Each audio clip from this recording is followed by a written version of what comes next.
કહેવાય. ઘણું હોવા છતાં રડતો રહે તેને કમનસીબ કહેવાય. કાંઈ પણ ન હોય તોય ખુશ રહે તેને ખુશનસીબ કહેવાય. ગુડ મોર્નિંગ, જય દ્વારકાધીશ. અહીંયા ઉપસ્થિત ડાયરેક્ટર મેડમ, આચાર્ય શ્રી, વંદનીય ગુરુજનો તથા આ શાળામાં અભ્યાસ કરતા વિદ્યાર્થી મિત્રો, આટલો મારો વિષય છે એમ કરી. વિશ્વાસ હોય ને ત્યાં ભૂલાવાની જરૂર ના હોય. સાહેબ, ભગવદ્ ગીતામાં કેમ શ્રી કૃષ્ણએ સહી કરી હતી?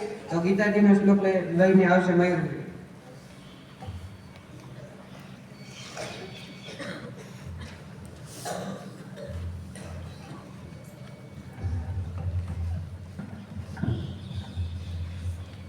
કિશોરભાઈ, ડાયરેક્ટર શ્રી, આચાર્ય શ્રી, સ્ટાફગણ અને વહાલા વિદ્યાર્થીઓ, ગુડ મોર્નિંગ.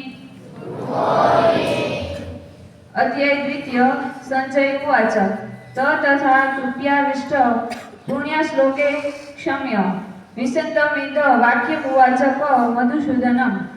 સંજય બોલ્યા, આ પ્રમાણે કરુણાથી ઘેરાયેલા તેમજ આંસુ ભરેલા અને વ્યાકુળ નેત્રોના તથા શોક કરતા તે અર્જુને ભગવાન મધુસૂદને આ વાક્ય કહ્યું. શ્લોક નંબર 2. કુતસ્વાહ કશ્મલિંદ વિશદે સમદુ સ્થિતમ અર્જુનાજિષ્ટ સ્વવ્યમ કીર્તિ અર્જુના. શ્રી ભગવાન બોલ્યા, હે અર્જુન, તારા જેવા શૂરવીરને અસમયે વિષાદ માટે અયોગ્ય એવી રણભૂમિમાં આવો મોહ ક્યાંથી થયો? કારણ કે ન તો આ શ્રેષ્ઠ પુરુષોએ આચરેલો છે, ન તો સ્વર્ગ અપાવનારો છે, કે ન તો યશ અપાવનારો છે. શ્લોક નંબર 3. ક્લેમ્બ્યો માસ્નો ગમ્ય પાર્થ નૈત્વ પદ્યતે ક્ષુદ હૃદય બોલ્યો ત્વક વૃષ્ટિ પરંત.